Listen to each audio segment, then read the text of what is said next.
নমস্কার, সকলে কেমন আছেন? আশা করি সকলে ভালো আছেন। এন্টারটেন বাংলা চ্যানেলে সকল বন্ধুদের জানাই স্বাগত।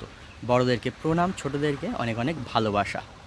বন্ধুরা, চলে এসেছি আজকে আবার একটা নতুন ভিডিও নিয়ে। আজকে কোথায় এসেছি এটা তো আপনারা টাইটেল এবং থাম্বনেল দেখেই বুঝতে পেরেছেন। হ্যাঁ বন্ধুরা, আজকে আমি এসেছি বলাগড়ে। বলাগড় কিন্তু নৌশিল্পের জন্য খুবই বিখ্যাত একটা জায়গা। নৌশিল্প ছাড়াও বলাগড়ে কিন্তু আরও কিছু দর্শনীয় স্থান রয়েছে। সেই দর্শনীয় স্থানগুলো এবং সেই নৌশিল্প আমি তো ঘুরে দেখবই, আপনাদেরকেও যতটা পারবো এই ভিডিওর মাধ্যমে দেখানোর চেষ্টা করব।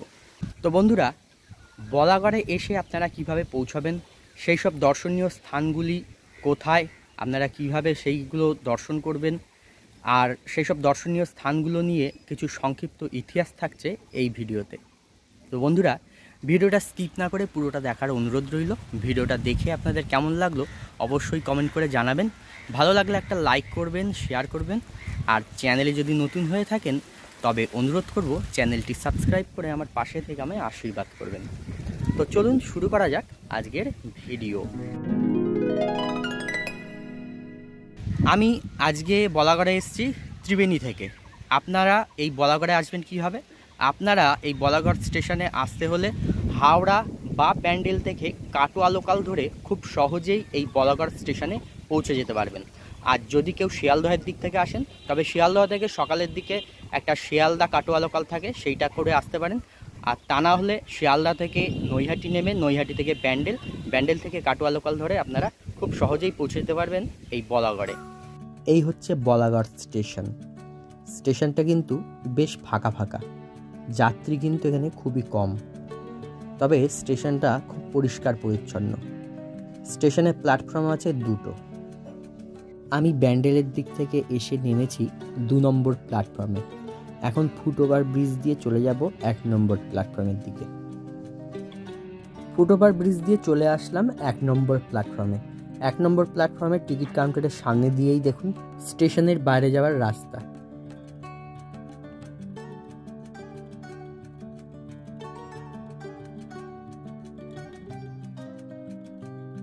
স্টেশন থেকে বাইরে বেরিয়েই বাঁ দিকেই দেখতে পাবেন একটি মন্দির। মন্দিরের গর্ভগৃহে বিরাজ করছেন মা তারা।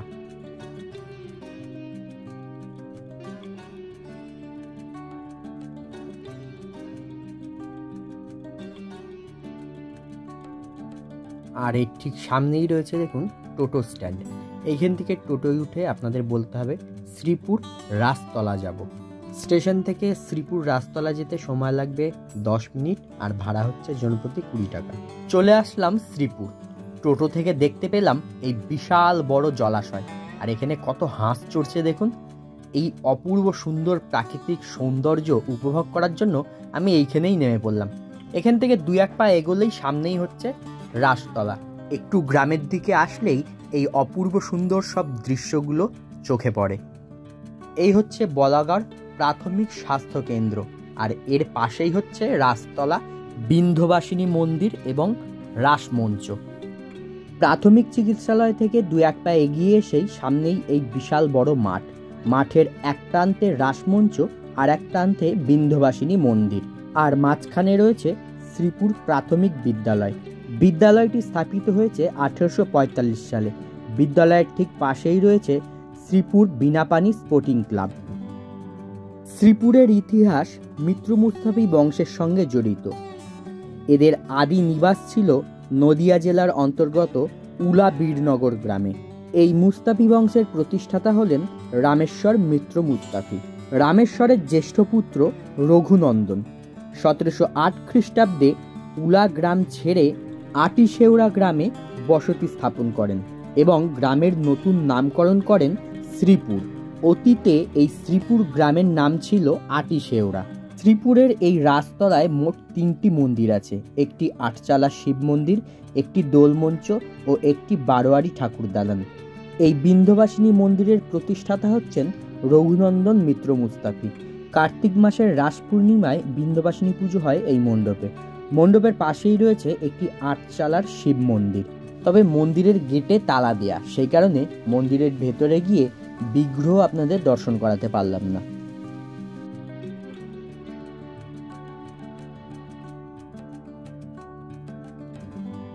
বিন্ধ্যবাসিনী মন্দিরের ঠিক সোজাসুজি মাঠের আর এক প্রান্তে রয়েছে দোতলা এই দোলমঞ্চটি। 1746 খ্রিস্টাব্দে রুদ্ররাম মিত্র মুস্তাফির স্ত্রী এই দোলমঞ্চটি নির্মাণ করান। দ্বিতল দোলমঞ্চটি মার্জিত স্তম্ভ, খিলান এবং অলঙ্করণযুক্ত রেলিং দ্বারা সুসজ্জিত।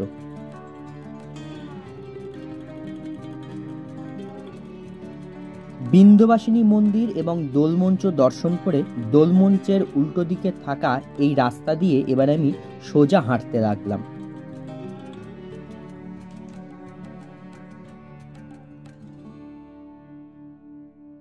দুই এক মিনিট পথ এগিয়ে এসেই ডান দিকে চোখে পড়ল পূর্বমুখী একজোড়া ভগ্ন শিব মন্দির। মন্দির দুটি আগে ছিল পঞ্চরত্ন। একটি চারচালা মন্দিরের ছাদের মধ্যবর্তী স্থানে একটি চূড়া বা একটি রত্ন বসলে হয় এক রত্ন। একটি রত্ন মন্দিরের চার কোণে চারটি চূড়া বা রত্ন বসালে সেটি হয় পঞ্চরত্ন। এই মন্দির দুটিও ছিল পঞ্চরত্ন মন্দির, তবে মন্দিরের চার কোণের চারটি রত্ন পড়ে যাওয়াতে এখন মাঝখানের একটি করে রত্নই অবশিষ্ট রয়েছে। মন্দির দুটিতে যেটুকু টেরাকোটার কাজ অবশিষ্ট আছে তা দেখে বোঝা যায় যে টেরাকোটার কাজগুলি খুবই উচ্চ শ্রেণীর। মন্দির দুটিতে দুটি শিবলিঙ্গ রয়েছে। শিবলিঙ্গগুলির নিত্য পুজো হয়।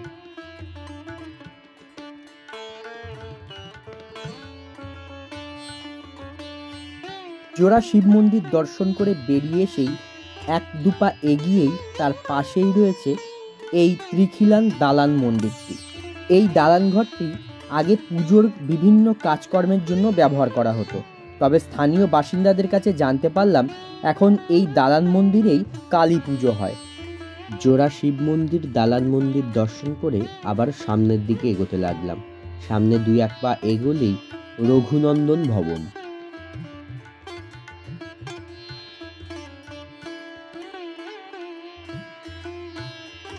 এই হচ্ছে রঘুনন্দন ভবনের মূল প্রবেশদ্বার। প্রবেশদ্বারের ওপরের দিকে একটি নহবতখানা। সামনে বিভিন্ন দেবদেবীর মূর্তি করা রয়েছে। রয়েছে মা দুর্গা, কালী, লক্ষ্মী, সরস্বতী, গণেশ, রাধাকৃষ্ণ, শিবলিঙ্গ, অন্নপূর্ণা, এরকম বিভিন্ন দেবদেবীর মূর্তি করা রয়েছে।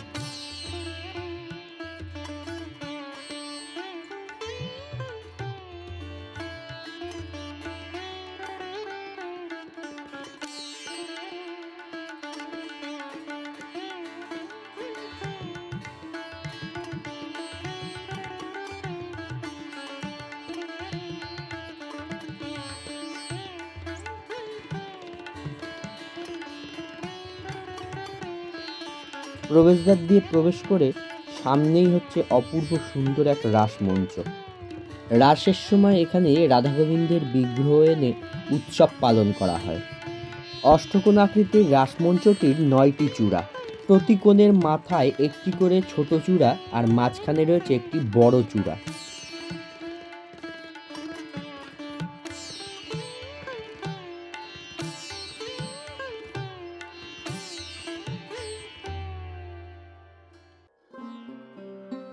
রাসমঞ্চের পেছন দিকেই রয়েছে রাধা গোবিন্দের মন্দির। মন্দিরটি এক চূড়া বিশিষ্ট দক্ষিণমুখী এবং সম্মুখে ঢাকা বারান্দা। এই মন্দিরটি 1719 শতাব্দে নিধিরাম মিত্র মুস্তাফি নির্মাণ করেন। বর্তমানে মন্দিরের সামনে রয়েছে একটি টিনের ছাউনি। মন্দিরের গর্ভগৃহে সুসজ্জিত কাঠের সিংহাসন, তবে এখানে কিন্তু রাধা গোবিন্দের বিগ্রহ নেই। বিগ্রহ নামানো রয়েছে পাশের আরেকটি কক্ষে। এখানে সন্ধ্যার পর রাধা গোবিন্দের বিগ্রহ তোলা হয়। এখানেই শয়ন দেয়া হয় রাধা গোবিন্দকে। এই মন্দিরে রাধা গোবিন্দের নিত্য পূজা ছাড়াও বিভিন্ন বৈষ্ণব উৎসব পালন করা হয়। রাধা গোবিন্দের মন্দিরের বাঁদিকে রয়েছে একটি দালান ঘর। এখানে দুর্গাপুজোর সময় দুর্গার বোধন পুজো হয়। জনশ্রুতি আছে বর্গী আক্রমণের সময় গোবিন্দজিউকে গঙ্গায় নিক্ষেপ করা হয়, পরে জেলেদের জালে তিনি উঠেছিলেন। অন্য মতে রঘুনন্দন মিত্র মুস্তাফি গোবিন্দজিউকে জেলেদের কাছ থেকেই পেয়েছিলেন। চলে আসলাম মূল মন্দিরের ডান দিকের কক্ষে। এখানেই রয়েছে রাধা গোবিন্দের বিগ্রহ।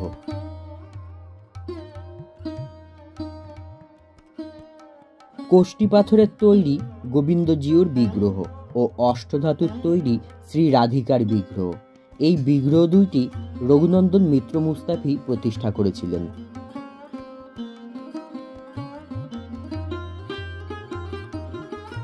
রাধা গোবিন্দের মন্দিরের পিছন দিকেই রয়েছে একটি ছোট্ট মন্দির। রাধা গোবিন্দের মন্দিরের বাঁদিকের রাস্তা দিয়ে চলে আসলাম সেই মন্দিরে।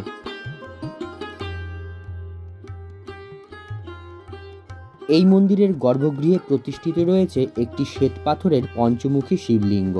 শিবলিঙ্গের বাঁদিকে রয়েছে শ্বেত পাথরের তৈরি একটি নন্দীর মূর্তি। পঞ্চমুখী মহাদেবের নিত্য পুজো হয় এই মন্দিরে।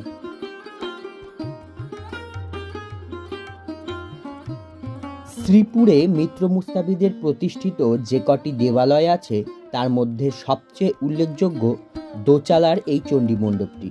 খড়ের চালার বদলে টিনের চালা দেওয়াতে মণ্ডপের সৌন্দর্য অনেকটাই হানি হয়েছে, কিন্তু কাঠের কারুকার্যগুলি রক্ষা পেয়েছে। বাংলার তক্ষণ শিল্পের নিদর্শন স্বরূপ এ ধরনের চণ্ডী মণ্ডপ সত্যিই বিরল। প্রতি বছর দুর্গাপুজোর সময় এই চণ্ডী মণ্ডপে এখনও দুর্গাপুজো অনুষ্ঠিত হয়। চণ্ডী মণ্ডপের সামনে আছে ইটের তৈরি চাঁদনি আকৃতির পাকা এই বিশাল বড় নাট মন্দিরটি। এই নাট মন্দিরের ছাদ কড়িকাঠের তৈরি। বড় বড় কড়িকাঠের মুখে কয়েকটি রাক্ষস মূর্তি খোদিত আছে।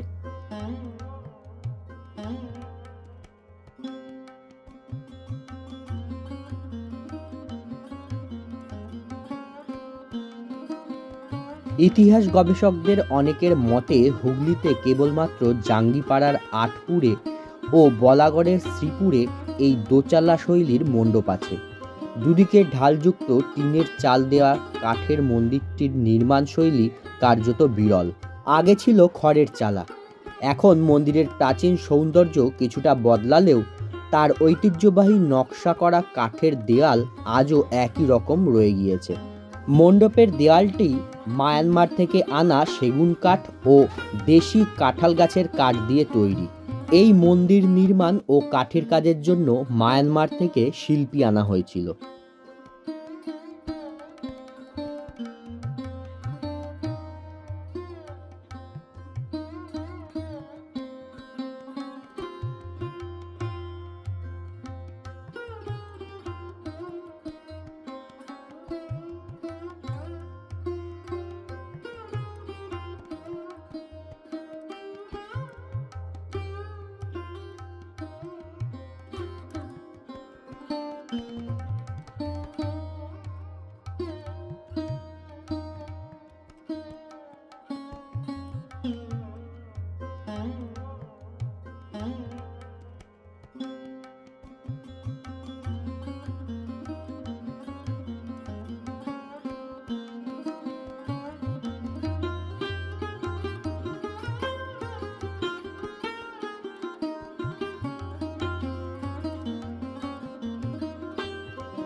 চণ্ডী মণ্ডপের উত্তরে রয়েছে আরও একটি দক্ষিণমুখী আটচালার শিব মন্দির। মন্দিরের গায়ে কোনো রকমের টেরাকোটার কাজ নেই। মন্দিরের গর্ভগৃহে রয়েছে একটি কালো পাথরের নিত্য পূজিত শিবলিঙ্গ। এই মন্দির কমপ্লেক্সের সমস্ত মন্দিরগুলি দর্শন করে যেদিক দিয়ে মন্দিরে ঢুকেছিলাম চলে আসলাম আবার সেই রাস্তার দিকে। আর রাস্তায় আসতেই চোখে পড়ল এই বিশাল বড় অশোক ফুলের গাছ। গাছটি ফুলে পরিপূর্ণ আর সুন্দর একটি মিষ্টি গন্ধ বেরোচ্ছে। মন্দির কমপ্লেক্সের মন্দির দর্শন করে সোজা এই রাস্তা দিয়ে আবার আমি চলে আসলাম। এই যে দালান মন্দির আর এই জোড়া শিব মন্দির, এই দুই মন্দির পেরিয়ে এসেই এই যে জোড়া শিব মন্দিরের ঠিক গা দিয়েই চলে গেছে এই গলিপথ। এই গলিপথ দিয়ে কিছুটা এগোলেই সামনেই হচ্ছে বিশ্বনাথ এবং শম্ভুনাথ নামক দুইটি শিব মন্দির আছে। স্থানীয় বাসিন্দাদের কাছে যে মন্দির দুইটি বুড়ো শিবের মন্দির নামে অধিক পরিচিত। চলে আসলাম প্রাচীন সেই বুড়ো শিবতলার মন্দিরে। পাঁচিল দিয়ে ঘেরা, ভেতরে দুইটি শিব মন্দির, বিশ্বনাথ এবং শম্ভুনাথ। একটি মন্দির আটচালার, অপরটি দালান শৈলীর। আটচালার এই শিব মন্দিরটি নির্মাণ করেন রামকুমার মিত্র মুস্তাফির দৌহিত্র কুসুম কুমারী দাস বসু। আটচালার শিব মন্দিরের ঠিক সামনাসামনিই রয়েছে দালান শৈলীর এই একটি শিব মন্দির।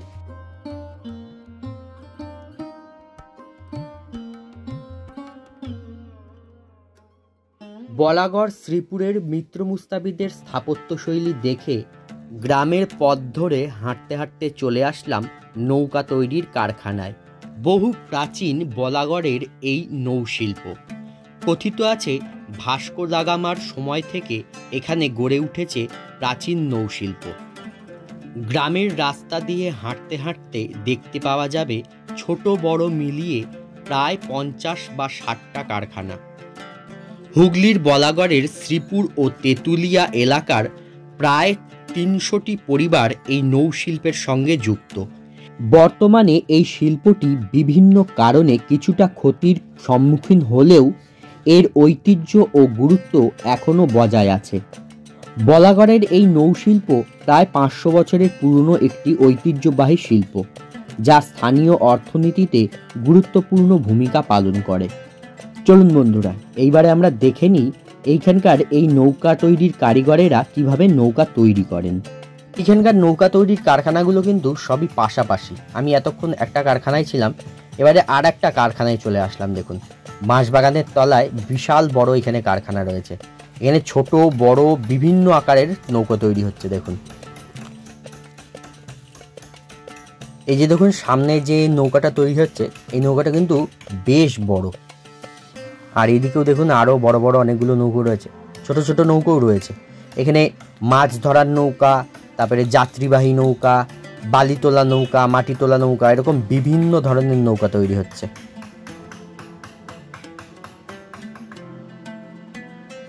এরপর দেখুন আরও একটা কারখানায় চলে আসলাম। আর এই কারখানাটা একটা বাড়ির মধ্যেই। এনাদের যে বাড়ি, সেই বাড়ির বড় উঠান রয়েছে, সেই উঠোনে এখানে নৌকা তৈরি হচ্ছে। দেখুন,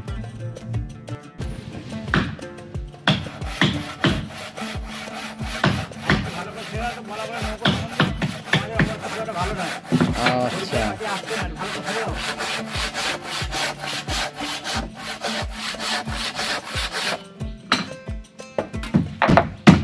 নৌকা হচ্ছে বিশ্বের সর্বশ্রেষ্ঠ। আমার নাম রামপ্রসাদ হালদার।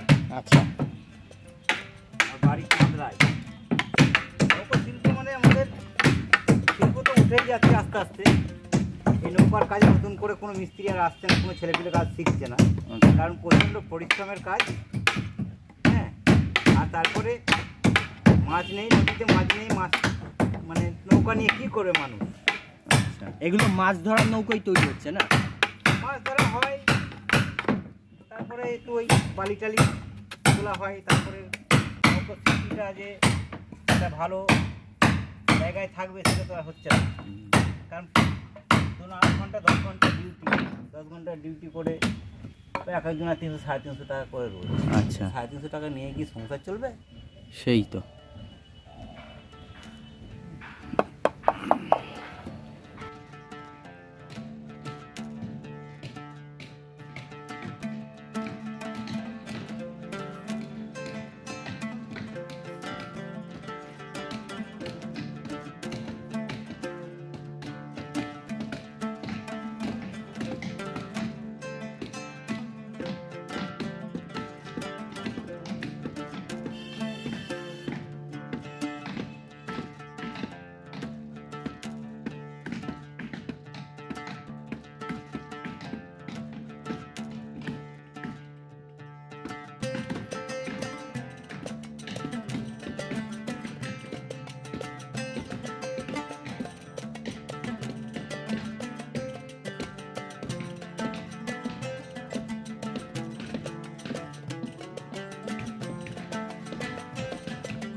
তো বন্ধুরা, মিত্র মুস্তাফিদের এই স্থাপত্যশৈলী আর বলাগড়ের এই নৌশিল্প আপনাদের কেমন লাগলো অবশ্যই কমেন্ট করে জানাবেন।